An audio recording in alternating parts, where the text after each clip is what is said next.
Probably hear the phrase we use, no one is interested in women's cycling.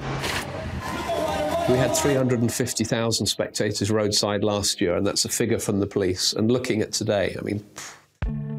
The 5th edition of the OVO Energy Women's Tour saw riders from around the world descend upon Britain for an exciting 5 stages, set to be bigger and with even better coverage than in 2017.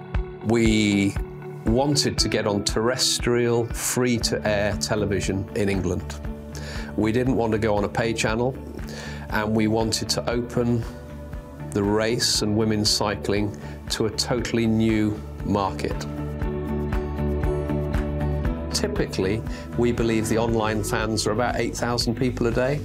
Our TV coverage, we're getting 500,000 viewers a day, so that's our priority. The organisation set a high standard for themselves, but they still grow bigger every year, so that's incredible. And yeah, the fans along the road, the spectators, all the attention from the media, that's incredible. You don't see that anywhere else.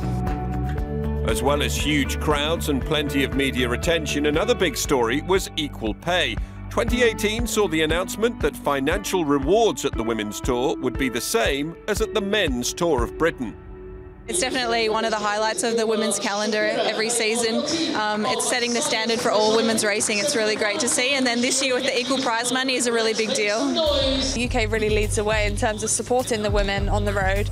You know, this is a race just for us women. It's not a race alongside the men. And I think it really showcases how exciting our racing is, and that it gets everyone out, and we've got the coverage. It's amazing to see all the school children on the side of the roads supporting us, the starts, the finishes. So yeah, I love it. It's one of my favourite races. It's a bit different to what we get anywhere else in the world. You have to be really switched on all race because the roads are so narrow and twisty, and you never really know what's coming up, and then you have phenomenal crowds on the side cheering us on. And the massed crowds were cheering the women from its start in Suffolk to Stage 5's conclusion in Wales.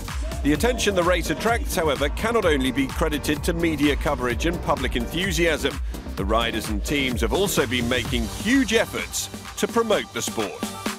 The Barnes sisters go and visit all the schools in Northamptonshire. So the reason they're cheering was they had Hannah signs up, and we tell them that Hannah Barnes was a waitress in Northamptonshire. So you can do this, and we go to schools and tell them that. It's a really feel-good feeling. Once you see all those children coming out of the school just to scream and like support us, it's just a beautiful feeling. It's so nice to see, you know, alongside the roads, the school children, and how, especially on the first stage, on the first mountain sprint, where they had like yellow reflect vest and they were all standing like doing waves. It was so cool because it gives a, you know, an extra nice and positive atmosphere. And you know, there's nobody like school children who can, you know, scream and you know, really get you motivated and kick you off the climb. We have a total agenda is to change women's cycling. We want boys at primary school to be inspired by Sarah Roy, by Marianne Vos, and we think that will change society. And it sounds a bit, you know, oh, there he is, he's talking about changing society, but why not? Why can't we have a young boy being inspired by Marianne Vos or Hannah Barnes in Northamptonshire? And I think that's what really excites us, and I think that's what we're starting to do now. Since its inclusion on the UCI Women's World Tour in 2016, the race has cemented its spot as one of the most popular fixtures in the calendar. We want to be the best race, not so we can look down on others, but like we're riding in a peloton, you know, like we saw Vos coming over the line with Longo Borghini and you know, those riders. We want to be like that, but we're not in competition with the others. We've invested in the infrastructure of the race. We've invested in the prize money. We want close finishes.